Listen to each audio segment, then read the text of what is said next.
9 reports due every Wednesday, 16 on Friday, I said, pointing at a spreadsheet cell. This formula balances the workload projection, but it's never accurate because it doesn't account for the supplemental data from operations. Adira nodded eagerly, scribbling in her notebook. Her enthusiasm was exhausting after 13 days of this charade. Her sleek blazer still had its tags tucked inside. I'd spotted them yesterday, when she took it off during lunch. What about the workflow approvals? She asked. Do they all go through Renner? Only customer-facing ones. I clicked through to another screen. Internal reports go to Vance, except during quarter end, when everything gets rerouted to the leadership team. Adira's brow furrowed. That wasn't in any of the training materials. It wouldn't be. I forced a pleasant smile. The system was designed 5 years ago for a team of 3. They never updated the protocols when positions were consolidated. My desk was nearly empty now. Personal items packed in a cardboard box by my feet.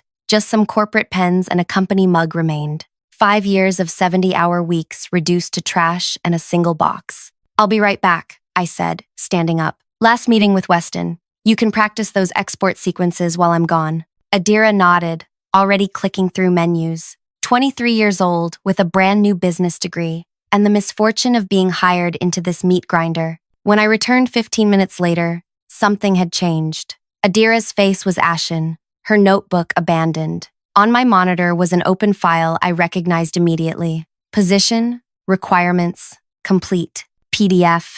I was looking for the export template, she whispered. I clicked the wrong folder. I thought it might help me understand. The 17-page document detailed everything, all 3 roles I'd been performing simultaneously, the executive support functions, the technical troubleshooting, the client management protocols, the deadline matrices, the reporting hierarchies, the quarterly presentations, the cross-departmental analyses. This can't be right, Adira said, voice cracking. They told me this was entry-level. They're paying me $42,000. Her eyes found mine, searching. How much were they paying you to do all this? 58 after 5 years, I answered flatly. She shook her head in disbelief. That's impossible. No one can do all this. I thought I was just learning your job, not replacing an entire department. Now you understand.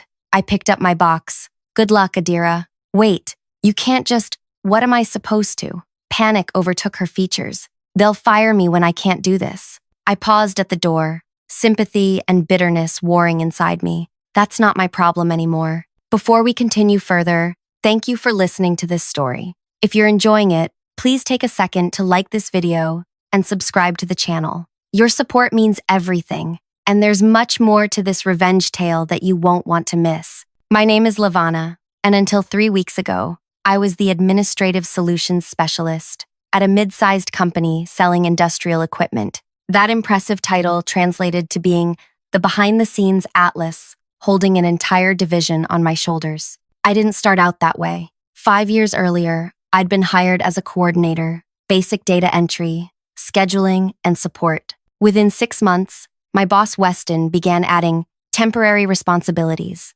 Another department lost headcount. Could I help with their weekly reports? A senior analyst left. Could I maintain their client database? A director needed presentation support. Could I just handle that small task? Each request came with the same hollow promise. We'll revisit your compensation at your review. Each review came with the same excuse. Budget constraints this quarter. Each year, my workload doubled, while my title and salary barely moved. By year 3, I was secretly running operations for 3 different teams. The directors, Weston, Renner, and Vance, all took credit for my work in executive meetings. They'd forward my analyses with their names attached. They'd present my slides without acknowledgement. I developed stomach ulcers. My hair started falling out in clumps. I lost 20 pounds without trying. My mother didn't recognize me when I finally visited home last Christmas. Levana, she'd said, touching my hollowed cheek. What are they doing to you at that place?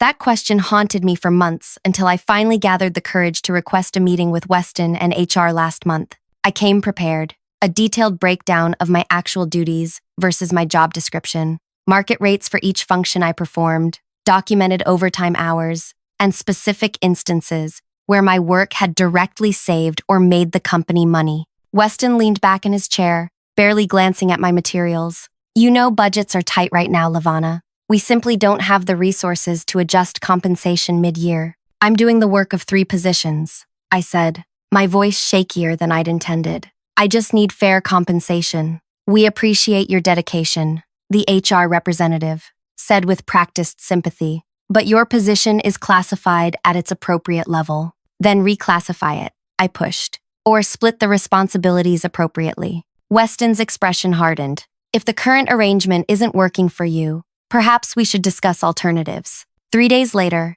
they announced a reorganization. My position would be eliminated, but they'd generously allow me to train my replacement before my departure. With 2 weeks severance, when Adira arrived, bright-eyed and clutching her leather portfolio, Weston had smirked. Just show her the basics. 2 weeks should be enough. Translation: don't let her know what she's really in for. Keep her blind until I'm gone. For 13 days, I did as instructed.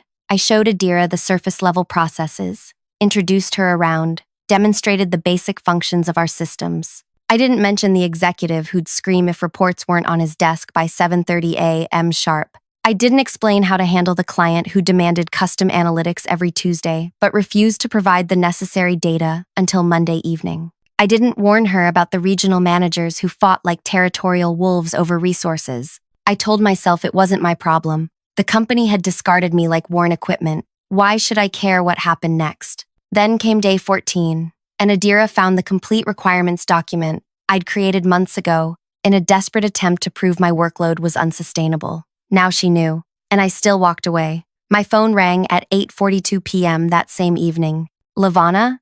Adira's voice was tight with stress. I'm still at the office. Vance is asking for an operations summary I know nothing about, and Renner just emailed about missing client reports. I let it go to voicemail. 4 more calls came through before midnight, 6 text messages the next day, 3 emails with increasingly desperate subject lines. Urgent. Need help with monthly close. Then, please. About to miss critical deadline. And finally, they're going to fire me. I deleted them all. By the end of week 3, my apartment had become a sanctuary of silence. No alarm clock, no late-night emails, no weekend emergency calls. I slept for 14 hours straight the first Saturday. On Sunday, I actually finished a novel I'd started 2 years ago. My phone lit up with an unfamiliar number on Monday morning. Is this Levana? A deep voice I recognized as Kylan, the regional director. Yes, we need to talk. The Westridge account is threatening to walk. None of the reports are accurate. The presentations are missing crucial data. And frankly, the whole operation is falling apart. I said nothing. We'd like you to come back, just temporarily, as a consultant, to help. Smooth things over. Name your price. The silence stretched across the phone line as I considered Kylan's desperate request. 5 years of being undervalued, overlooked and overworked. Now they needed me. My consulting rate is $225 per hour,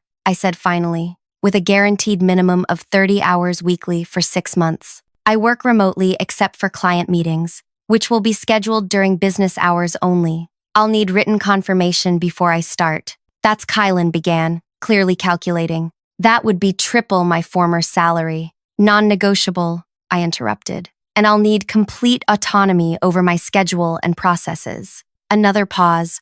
Fine. When can you start? I'll need the contract by tomorrow morning. I'll begin the day after it's signed. 48 hours later, I walked back through the office doors, not as the desperate employee who'd left with a cardboard box, but as an external consultant with leverage. Heads turned as I passed. Whispers followed. I had my hair styled that morning, wore a tailored suit I'd saved for months to buy, and carried a sleek leather portfolio instead of the company-issued notebook. I spotted Adira immediately. Dark circles shadowed her eyes. Her once pristine blazer was wrinkled at the elbows. When she saw me, her expression crumpled between relief and resentment. You're back, she said, voice hollow. Are you taking your job back? No, I replied, setting my bag on the conference room table. I'm here to fix the systems, not reclaim my position. Her eyes welled with tears. They're going to fire me. I've missed 3 major deadlines already. Renner called me incompetent in front of the entire team yesterday. I studied her, seeing myself 3 years ago, before the ulcers, before I'd learned that dedication meant nothing to people like Weston. Let's talk, I said, gesturing to the chair beside me. I'm not here to replace you or save you. but I will show you exactly what's happening and how to navigate it. For the next hour, I explained the reality she'd stumbled into, how the executives had systematically combined multiple roles while eliminating positions, how they took credit for work they didn't do, how they deliberately set impossible expectations to keep employees desperate for approval. But why help me now? Adira asked. You just walked away before. Because my goal isn't to punish you, I said. It's to make visible what they've been hiding. My first week back was strategic reconnaissance. I requested access to all systems, access they couldn't deny given the crisis with their accounts. I scanned emails, documentation, projection reports. I uncovered how thoroughly they'd erased evidence of my contributions over the years, replacing my name with theirs on every report and presentation. During client calls, I carefully noted how Weston and Renner blamed staffing transitions for the failures that were actually caused by their own refusal to properly staff the department. They'd promised improvements once the new team member gets up to speed, placing all responsibility on Adira's shoulders. By week 3, I began implementing my true plan. I created comprehensive process documentation, not just instructions, but with timestamps, effort estimates, and dependency maps that made the workflow visible. I built training modules that explicitly outlined which tasks belonged to which roles in a properly functioning department. When Vance asked me to finish a quarterly analysis, I explained that it would require 43 hours to complete properly, by design, impossible for one person to manage alongside regular duties. That's ridiculous, he scoffed. You used to get these done all the time. Yes, I agreed calmly. By working until 2 a.m. for a week straight, which is why my consulting agreement specifically prohibits that now. His face reddened. Then, what do you suggest? Divide the analysis components appropriately among 3 people, as the process was originally designed. By month 2, I'd mapped every broken process in the department. I'd documented every impossible expectation. More importantly, I'd begun properly training Adira, not as my replacement, but as someone who understood exactly what was reasonable to expect from her role. They're still pushing me to do everything, she confided during our weekly check-in. But now I can push back with actual data. According to the process documentation, this requires director approval before I can proceed. It's like having armor. I nodded. Document everything. Track your hours against the established benchmarks. When they ask for impossible things, respond in writing. The executives grew increasingly uncomfortable with my presence. I'd catch Weston watching me with narrow eyes when I presented unbundled workflow diagrams to the team. Renner stopped making direct requests and began routing everything through project management tools where his demands would be time-stamped and visible.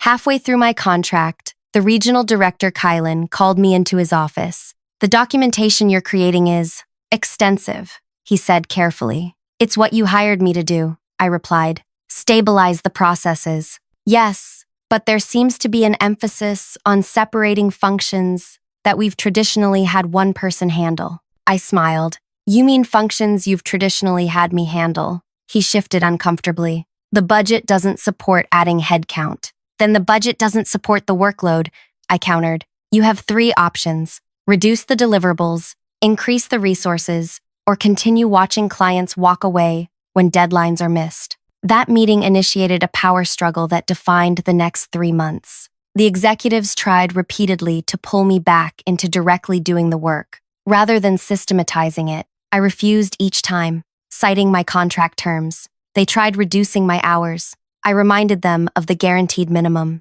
They suggested I train Adira to handle everything like you used to. I provided documented evidence of why that was impossible. Meanwhile, Adira was transforming. The nervous new hire became increasingly confident as she mastered the reasonable portions of her role. She began advocating for herself in meetings, armed with the process documentation I'd created. According to the workflow analysis, she would say when Vance tried dumping additional projects on her, this requires technical expertise from the operations team. Other employees began noticing. They'd approach me cautiously at first, then with increasing boldness. Could you document our department's processes next? Is it true that my job description only covers half of what I'm actually doing? Can you explain how to push back when they ask for impossible timelines? A subtle shift was occurring throughout the office, a quiet revolution of boundaries and documentation that made visible what the company had deliberately obscured for years. By month 5, the crisis point arrived.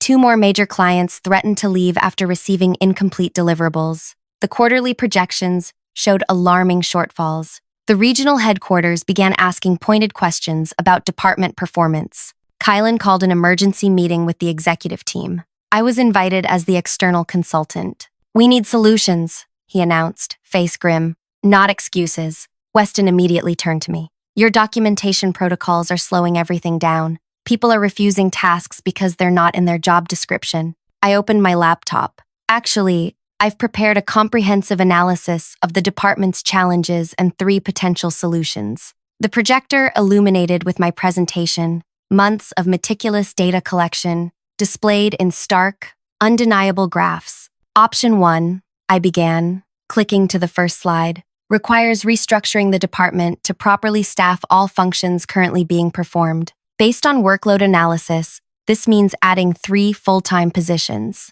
Renner scoffed. "Impossible with current budgets." Option 2, I continued without acknowledging him, involves eliminating approximately 40% of current deliverables to match existing staffing levels. "Our clients would never accept that," Vance interjected. Option 3 is continuing as you are now, understaffing critical functions while demanding impossible output. My analysis shows this will result in losing approximately 30% of your client base within 6 months as service quality continues to deteriorate. The room fell silent as they stared at the projected losses on the screen. Kylan leaned forward. "These numbers can't be right." "Every calculation is documented in the appendix," I replied, including 5 years of data showing how consolidating positions has directly correlated with declining client satisfaction and increasing error rates. The tension in the room was thick enough to touch. My heart pounded, but my voice remained steady. This was what I'd been working toward since the day they'd asked me to train my replacement.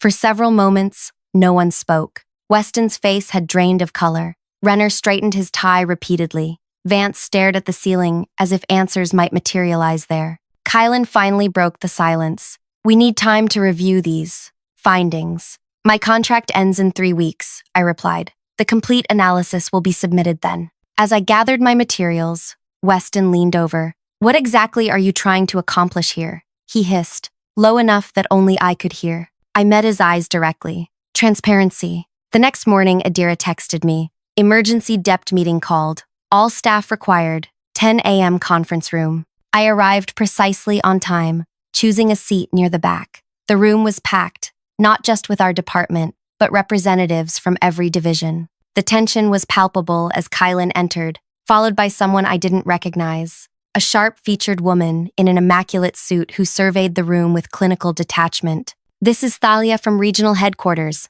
Kylan announced without preamble. "She'll be conducting a comprehensive departmental audit over the next 2 weeks." Weston's smile looked physically painful. "We welcome the opportunity to showcase our operational efficiencies." Thalia's expression remained neutral. "I've reviewed the preliminary findings from your consultant." She nodded toward me. "They've raised significant concerns at the executive level." For the next 2 hours, Thalia methodically outlined the audit process. Every employee would document their actual daily tasks versus their job description. All workflows would be mapped. All overtime would be tracked. All client complaints would be reviewed. As the meeting concluded, Renner intercepted me in the hallway. "You've made a serious mistake," he said, voice low and dangerous. "When this audit concludes, they'll see we've been running a lean, efficient operation. Your contract won't be renewed, and I'll personally ensure you never work in this industry again." "I welcome their scrutiny," I replied calmly. "In fact, I've prepared 5 years of my own documentation to assist their investigation." His confident expression faltered. "What documentation?" "Everything, Renner. Every after-hours email. Every directive to complete impossible tasks. Every instance where my work was presented as yours. Every denied request for proper staffing or compensation." I watched realization dawn slowly across his face. "You were planning this all along." "No," I corrected him. "You planned it when you decided one person should do the work of 3 for the salary of half." The following days brought a flurry of activity. Thalia's audit team set up in the conference room, interviewing employees one by one. I provided them with my comprehensive analysis, including historical data I'd been quietly archiving for years. Adira emerged from her interview looking stunned. They asked me to compare my actual workload to what I was told during hiring, she whispered. When I showed them the real position requirements document, the auditor literally stopped taking notes and just stared. By week 2, the executives rarely appeared in the office. Closed-door meetings at regional headquarters became the norm. Rumors circulated, budgets being re-examined, organizational charts being redrawn. On day 12 of the audit, my phone rang at 6:30 a.m. Levana? It was Thalia. We need you at headquarters. 9 o'clock. The regional office occupied the top 3 floors of a downtown high-rise. I was escorted to a spacious conference room where Thalia waited alongside 3 people I recognized as higher-level executives from company photos. "Thank you for coming," said an older man who introduced himself as Barrett, the divisional president. "We've completed our preliminary audit findings." He slid a folder across the table. Inside was a document titled Organizational Restructuring Proposal. I skimmed it, my heart accelerating with each paragraph. "You're implementing option 1,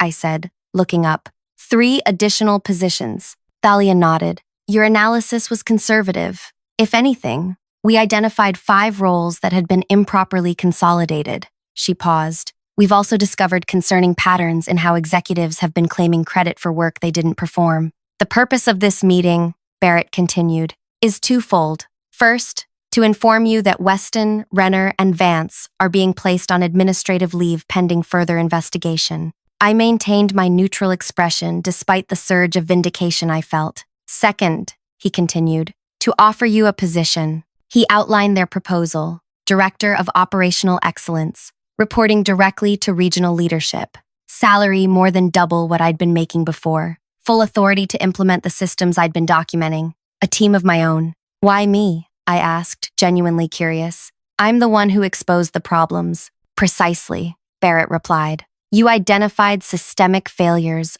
others either couldn't see or chose to ignore. You documented solutions rather than just complaints. And despite having every reason to simply walk away, you created a framework that will benefit the entire organization." I considered for a long moment before responding. "I'll need complete transparency in all communications. Written confirmation of my authority to implement changes, and Adira gets promoted to team lead with appropriate compensation adjustment." Barrett smiled slightly. "Already done." She impressed the audit team considerably. 2 days later, I stood before the assembled department staff. The news of the executive's administrative leave had spread quickly. Faces looked up at me with mixtures of hope, wariness, and curiosity. "I'll be brief," I began. "The audit revealed what many of you already knew. This department has been systematically understaffed, while expectations continued to increase. That changes today." I outlined the restructuring plan,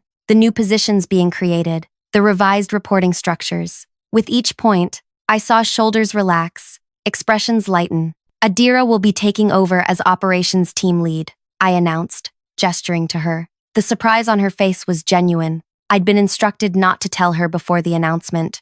After addressing questions, I returned to what was now my office. As I organized my new workspace, Adira appeared in the doorway. "You planned this from the beginning," she said. "Not a question, but a realization. When you walked out that day, when you ignored my calls, when you came back as a consultant, this was always your endgame." I considered her words carefully. "Not exactly. When I left, I just wanted to escape. When I ignored your calls, I was protecting myself from being pulled back in. But when they asked me to return as a consultant, I paused. That's when I saw the opportunity to force them to face reality. By documenting everything they'd hidden," she finished. "The thing about people who take advantage of others," I said, "is that they rely on silence and isolation. They count on you feeling too overwhelmed to keep records, too desperate to speak up, too afraid to draw boundaries. So, your revenge was creating a paper trail?" I smiled. "My revenge was forcing transparency. The executives built their careers on taking credit for others' work, while deliberately understaffing departments. They hid the true workload from new hires like you. They counted on people burning out and leaving before they could cause problems. But you didn't leave," Adira said. "Not really. No," I agreed. I came back stronger. That afternoon, I received an email from Thalia. The investigation had expanded to other departments. Similar patterns had been identified. Company-wide restructuring was being implemented. Attached was a copy of Weston's termination letter. 6 months later, our department ran smoothly, with proper staffing and clear boundaries. Adira thrived in her leadership role. The client retention rate climbed steadily. And I finally had weekends again. My ulcers healed. My mother said I looked like myself when I visited for her birthday. The greatest revenge wasn't getting people fired or taking their jobs. It wasn't even the satisfaction of proving I'd been right all along. It was creating a system where no one else would have to suffer as I had, where transparency prevented exploitation, where value was properly recognized and compensated. Sometimes the most devastating revenge is simply bringing everything hidden into the light. If you've stayed with me through this story, thank you. I hope it gives you courage if you're facing similar situations in your workplace. Remember that your worth isn't determined by how much abuse you can tolerate. Sometimes walking away isn't giving up. It's the first step toward reclaiming your power. If you found value in this story, please take a moment to like, subscribe, and share your own experiences in the comments. Your story might be exactly what someone else needs to hear today.